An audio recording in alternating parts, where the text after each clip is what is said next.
Oke, selamat pagi. Kemarin aku baru saja mendapat sebuah komentar dari Mr. Sunarno. Dia komentar, jangan takut nyasar, karena dengan nyasar kita jadi tahu jalan. Nah ini mungkin konteksnya ketika kemarin aku nyasar di kampung dekat rumahnya ya. Tapi di perjalanan kami nanti day 77 kali ini, bentar, aku nyebrang dulu. Aku pengen membahas itu lebih dalam tentang nyasar dalam kehidupan. Dalam konteks adalah ketika kita memiliki sebuah ijazah, tapi kita hidup atau kita bekerja tidak sesuai dengan ijazah tersebut. Oke, ini menarik karena aku pun juga mendalami atau mengalami hal tersebut. Banyak sekali mungkin pria-pria yang merasa hidupnya nyasar, jurusannya apa, katakanlah jurusannya pertanian tapi bekerja sebagai bank. Terus kemudian ada lagi yang bekerja sebagai mungkin jurusannya musik, jadi TNI, jadi tentara. Banyak sekali hal-hal kayak gitu. Kalau misalnya orang itu bentar. Kalau misalnya orang itu happy menjalaninya, itu nggak masalah. Tapi banyak sekali orang-orang yang ngerasa udah kuliah mahal-mahal tapi cuma jadi gini. Problemnya yang kayak gitu. Nah, kali ini kita akan bercerita sambil jalan pagi, sambil nyasar juga, karena kita akan menyasar ke tempat-tempat yang aku nggak tahu. Kita akan explore tempat ini sambil cerita-cerita. Oke? Sebelumnya kita lakukan ritual kami nanti terlebih dahulu. Kita lakukan ritual kami nanti. Ritual kami nanti. Oh shit. Ya. Ritual kami nanti. Jadi sekarang pukul 7.48 Jumat 27 Maret 2026. Mari. Jumat 27 Maret 2026. Kami nanti hari ke-77 kita akan membahas jika kamu nyasar dengan ijazah yang udah kamu miliki. Ini relate dengan apa yang ku jalani sekarang. Mungkin kalau kamu udah tahu, aku dulu kuliah jurusan manajemen, jurusan ekonomi manajemen, dan sekarang malah berkecimpung dalam dunia kreatif, bikin konten, edit video, nge-vlog, copywriting, hal-hal yang nggak pernah aku pelajari di kampus. Hal yang nggak pernah aku pelajari di kampus sama sekali. Mungkin ijazahku itu bener-bener terpakai ketika dulu pernah sempat kerja di bank. Tapi setelah kerja di bank, keluar, aku nggak pernah menggunakan ijazahku sama sekali. Dan ini mungkin banyak sekali orang yang merasa sama dengan diriku. Bentar, kita mau ke sana atau ke sana ya? Kayaknya kita masuk ke gang-gang kecil aja ya. Karena biar lebih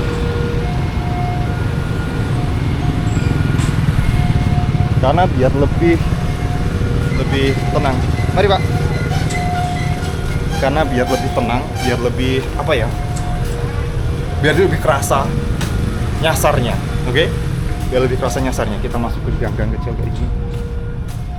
Oke, jadi aku bekerja sama sekali aku nggak pernah belajar ngedit, aku nggak pernah belajar ngomong public speaking. Di manajemen itu cuman belajar ekonomi, terus belajar ya pokoknya nggak ada hubungannya lah. Mungkin di bank kepakai, tapi di apa yang gue jalankan sekarang itu nggak terpakai. Tapi sebelum aku kayak membahas tentang kalau ijazahmu nggak sesuai, apa yang kamu lakukan sebagai pria, kamu nyasar di pekerjaanmu sekarang. Aku ada sebuah cerita yang menarik yang bisa, kalau menceritakan aku kayaknya kesannya I'm nothing tuh, aku bukan siapa-siapa. Aku pengen bercerita seseorang yang mungkin barangkali kamu baru mendengarnya. Seorang yang bernama Brandon Stanton, salah satu tokoh yang terkenal. Mungkin kamu jarang mendengarnya, tapi ini menarik karena kisahnya. Karena kisahnya itu, bentar. Mari. Karena kisahnya itu juga zigzag gitu loh. Nah, mungkin kalau kamu belum tahu siapa itu Brandon Stanton, jadi dia itu apa sih namanya? Human of the New York. Bukan salah satu, dia penulis buku Human of the New York yang datang dari blog, datang dari media sosialnya yang sekarang udah ada 12 juta pengikut. Jadi dia, apa yang dia lakukan?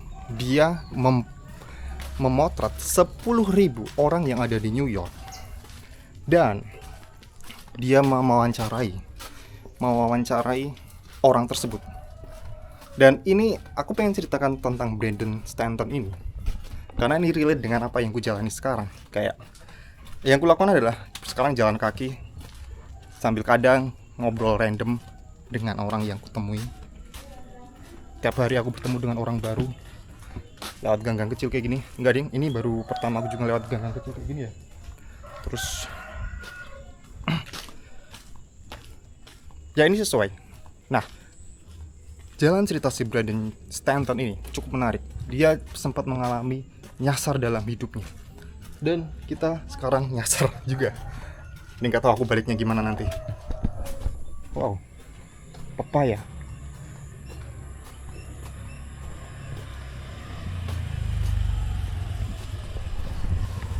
Mari.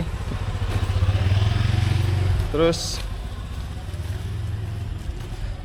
jadi si Brandon Stanton itu dulu kuliah ngambil sejarah, history di Chicago, Universitas Chicago. Tapi ketika dia di tengah perjalanan kuliahnya, dia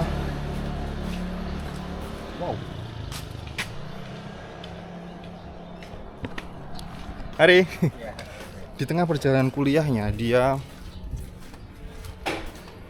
sempat berjuang untuk keluar dari kecanduan narkoba, kecanduan drug yang membuat kuliahnya berantakan, membuat kuliahnya itu jadi molor. Tapi nggak drop out. Dia berjuang bagaimana untuk keluar dari kecanduan narkoba tersebut. Oke. Mari. Dia berjuang untuk keluar dari kecanduan narkoba, dan ya itu cukup butuh waktu yang lama ya. Mari. Santai, nyantai. Siap. Butuh waktu yang cukup lama hingga akhirnya dia kembali lagi ke bangku kuliah setelah benar-benar clean dari canduan narkoba tersebut. Dan wow, we're lost. Dan kita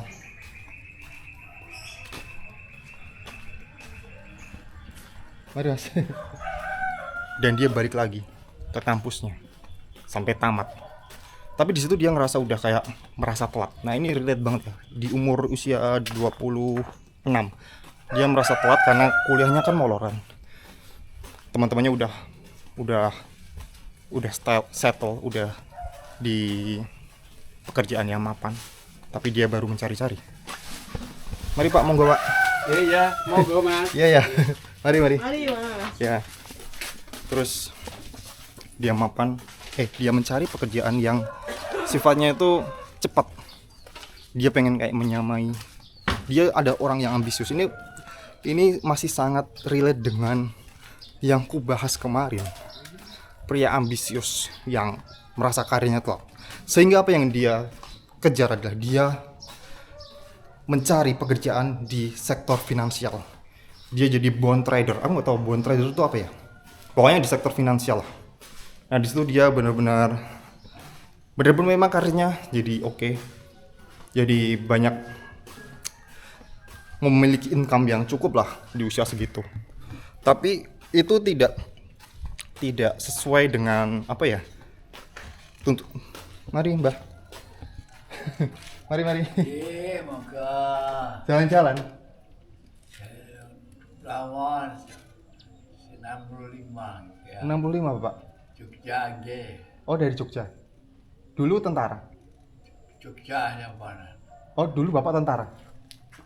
Mana dan Joni kok. Maksudnya dulu tentara di Jogja. Tentara. Oke, lumayan nah. Oh oke. Mari. Oke. Oke. Dan wow ada kandang burung. Wow sudah 10 menit ya. Oke. Dan ya kita benar-benar totally lost. Kita benar-benar nggak tahu kita kemana nih. Dia menjalani kehidupan pekerjaannya itu stres ya, tentu saja. Mungkin di sektor, aku pernah ngalamin juga di sektor perbankan, memang gajinya oke, tapi ya benar-benar stres. Apalagi mencari aku dulu kan di marketing ya. Wow, dimanfaatkan jadi kandang burung dara. Wah, menarik. Kita benar-benar hilang, kita benar-benar nyasar. Ini adalah esensi dari apa yang dikatakan Mr. Sunarno. Jangan takut nyasar, karena dengan nyasar kita jadi tahu jalan. Dan ya, kami nanti membuktikan itu. Aku kalau suruh balik lagi mungkin nanti butuh 2 kali. Yang kulakukan sekarang hanya berjalan lagi, berjalan lurus. Ini esensi dari Mr. Sunarno dan esensi dari kami nanti. Dan wow, Markisa bukan sih? Bukan ya? Oke. Dan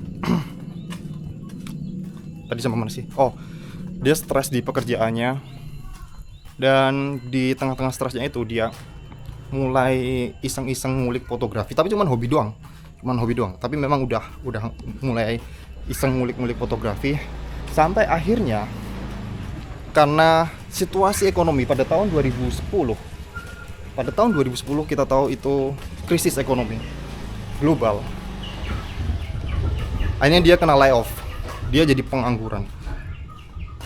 Semua hal yang dia banggakan, kerja di sektor finansial, itu semua hilang. Dia kembali lagi nganggur. Mari. Wah, berkebun. Dia kembali nganggur, dan di tengah kebingungannya itu dengan uang, ya mungkin uang seadanya hasil dari mungkin pesangon atau apa gitu ya, dia pindah dari Chicago, dari kota kelahirannya, dari kampusnya, tempat di mana dia kuliah, dia pindah ke New York tanpa bekal apa-apa, hanya berbekal kamera yang udah dia miliki. Dan dia memiliki sebuah misi untuk, ya pada dasarnya karena memang udah ngulik-ngulik fotografi ya. Cilok. Karena dia udah ngulik fotografi.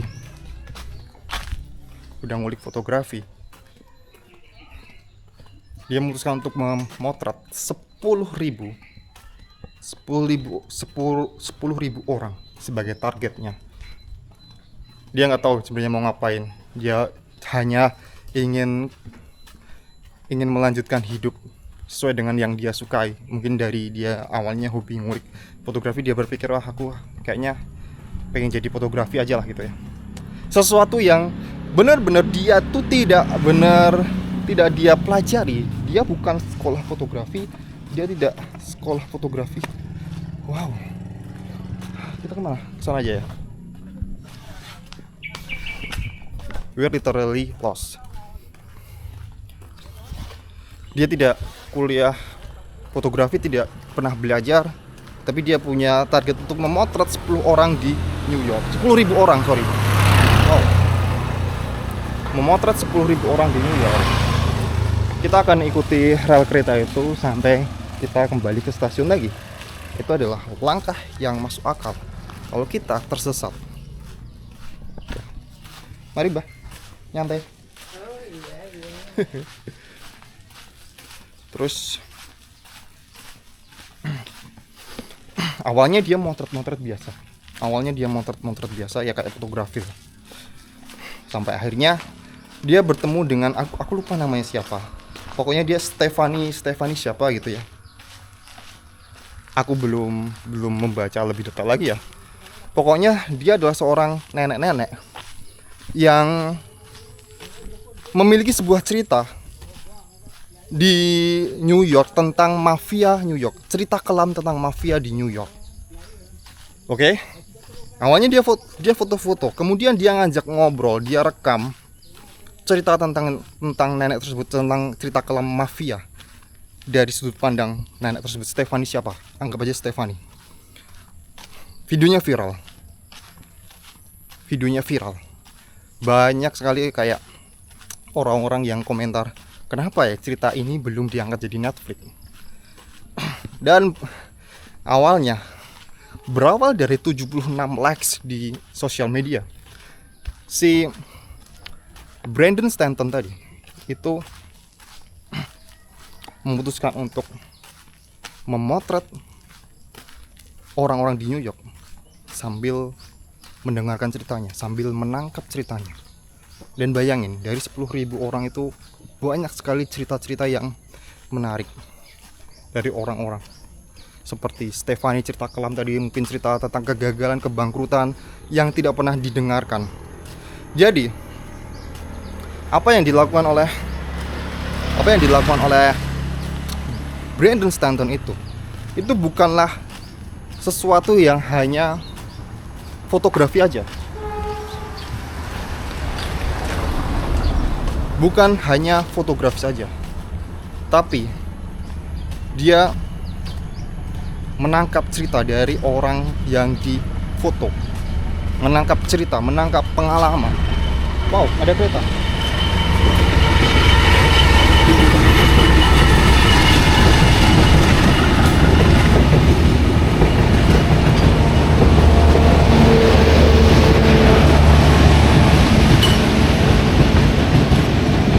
Panjang ya, ekonomi.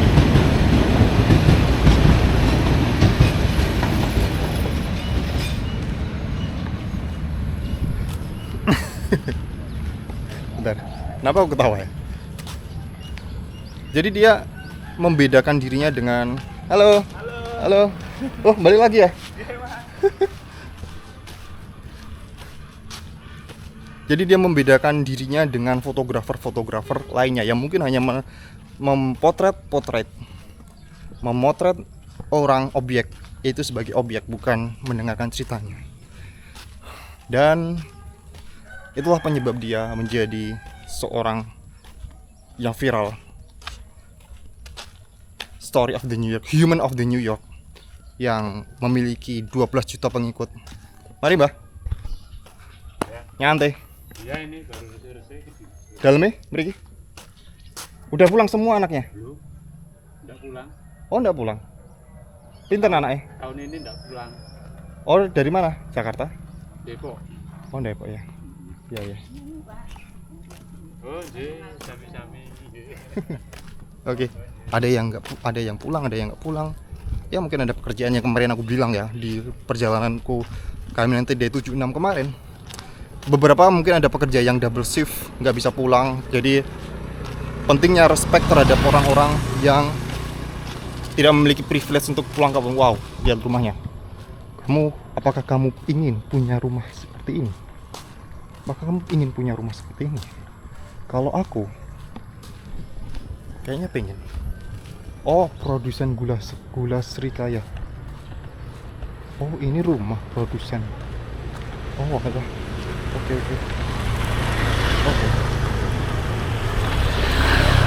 Dan sampai mana tadi ya? Hey. Anjir. Terus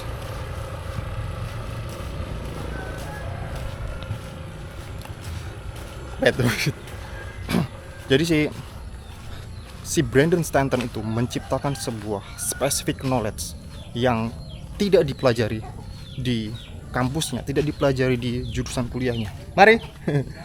Yuk. Tidak dipelajari di kuliahnya. Mungkin banyak sekali fotografer di dunia, tapi yang bisa menangkap sepedanya kok kecil. Ya. Gini anaknya? Iya. Enak ada ini. Oh ya? Iya. BMX, BM Cycle. Oh iya iya. Bunti pak? Ini nambah angin. Oh nambah. Tek. Wih, bibitnya ya, anginnya cilik ya. Enak ini. Enak tapi. Masanya rumahnya mana? Bagelen saya. Magelang. Bagelen. Oh, Bagelen. Jalan-jalan. Jalan-jalan. Jenengan? nih. Ini. Mriki mawon Oh, mriki mawon, oh. Nggih. Ya. Ini gini putune apa ono mbek ngene jenengan? Napa? Ini putune apa ngene putrane? Niki nggen putune. Oh, putune ya. Putune pinten? Nen, Putune pinten? go Tiga ya. kawan pilar tunggal. Oh, waduh. Kayak ngono apa? Anu tabrakan niku teng kandungan. Usia pinten niku tabrakane? Umur 4 bulan teng kandungan. Waduh. Oh, masih di kandungan ya. Nggih. Nek putrane berapa? Ini kali ya. Putrane kali. Pun rumah tangga jo. Ya. Alhamdulillah mantus dan. Tapi ini mudik semua atau Ya tempat sini semua. oh alhamdulillah berarti Dekat. lebaran kumpul lah. Kumpul. Tapi ini udah rada sepi sih ya. Enggak. Puncaknya kemarin. Puncaknya kemarin. Selasa. Oh di Selasa kemarin ya. Pabrik-pabrik masuk itu kan. Oh iya ya sudah mati iki pabrik iki mau pabrik apa? Sari apa? Sing omah gede mau. Mana sih? Ada pabrik gede yang samping omah tingkat gede kayak. Pabrik apa? Srikaya apa mau? Oh, gula itu. Pabrik gula. Pabrik gula. Oh iya. Itu karyawannya kadang apa? Seperti itu. Oh gitu. Siap. Tapi ya enggak. Oke. Nah kita udah sampai di stasiun lagi kan. Jangan takut nyasar karena dengan nyasar kita jadi tahu jalan. Ini quote dari Mr. Sunarno yang cukup menarik. Jadi yang pengen aku katakan di sini adalah specific knowledge atau pengetahuan spesifik itu tidak akan bisa kita dapatkan di kampus. Karena kampus itu kan memberikan pengetahuan umum, memberikan pengetahuan yang ada di buku. Semua orang menerapkan ilmu dari kampus itu bisa digantikan. Tapi pengetahuan spesifik itu hanya bisa didapatkan dari pengalaman dan kerja nyata. Mari. Dan ya kalau misalnya kamu sekarang nyasar dari jurusan kamu wow harusnya kayak gini ya biar ini. Kalau kamu nyasar dari jurusan yang udah kamu jalani, gowes pak, gowes. Kalau kamu nyasar itu nggak masalah, karena kadang seperti contoh dari Brandon Stanton tadi yang dia memulai fotografi dari autodidak, mungkin belajar sendiri. Tapi seiring berjalannya waktu, ketika awalnya dia juga nggak berpikir untuk membuat storytelling dari objek yang difoto, tapi karena dia bertemu dengan nenek tadi yang usia 70 berapa tadi ya, Stefani itu aku lupa. Korek me nanti kalau misalnya kamu tahu. Balik. Ya, mari hati-hati. Ya Pak, makasih. Balik lagi. Wow. Nah, kita kembali lagi di sini. Jadi kita lagi muter-muter aja. Bentar, sebelum kita ngobrol, kita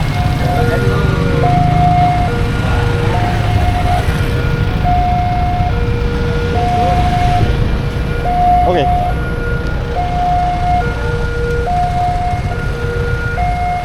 Dia awalnya nggak berpikir akan membuat video tentang storytelling dari objek yang difoto. Tapi dari pengalaman tersebut, dia menemukan ciri khasnya, menemukan knowledge atau pengetahuan spesifik yang mungkin hanya dia satu-satunya orang yang bisa melakukan itu. Nah, ini adalah blessing in disguise. Mungkin kalau kamu adalah orang yang kesasar dari jurusan kamu ada kemampuan, ada kemungkinan untuk menciptakan specific knowledge. Kadang kayak specific knowledge atau pengetahuan spesifik itu datang dari sebuah hal yang kurang mengenakan. Contoh lah kayak gini lah. Aku berikan contoh ya.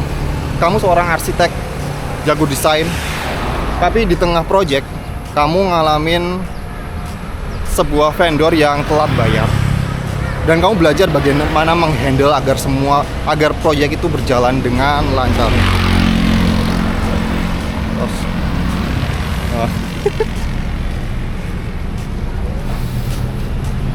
Agar proyek itu, aku tadi mau minta tos tapi ternyata tidak dibalas. Sedih sekali aku merasa patah hati. Ya udahlah. Terus kamu bisa menghandle agar proyeknya itu kembali lancar. Mungkin ketika kamu berhadapan dengan vendor yang bayarnya tidak lancar, kamu mengalami stres, kamu mengalami masalah. Tapi dengan masalah tersebut, kamu jadi seorang arsitek yang bisa menyelesaikan sebuah masalah dalam sebuah project, dan itu ada specific knowledge. Kan yang kita tahu kayak arsitek tuh mungkin ya tugasnya kayak menggambar, kayak hanya desain doang. Tapi karena kamu bersedia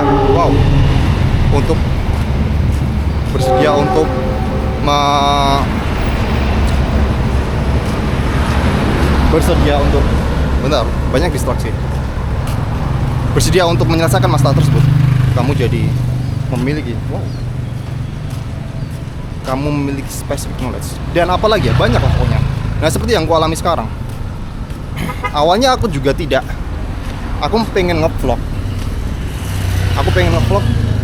tapi ya hanya ngevlog ngobrol kayak gini. Tapi seiring berjalannya waktu, ketika aku bertemu dengan orang asing, awalnya aku juga kayak gemetar. Awalnya juga aku bingung mau gimana. Tapi lama-lama, justru ketika aku bertemu dengan orang asing itu menjadi sebuah cerita yang menarik, menjadi sebuah cerita yang bisa jadi bumbu dalam konten videoku. Bentar. Oke, jadi pada intinya adalah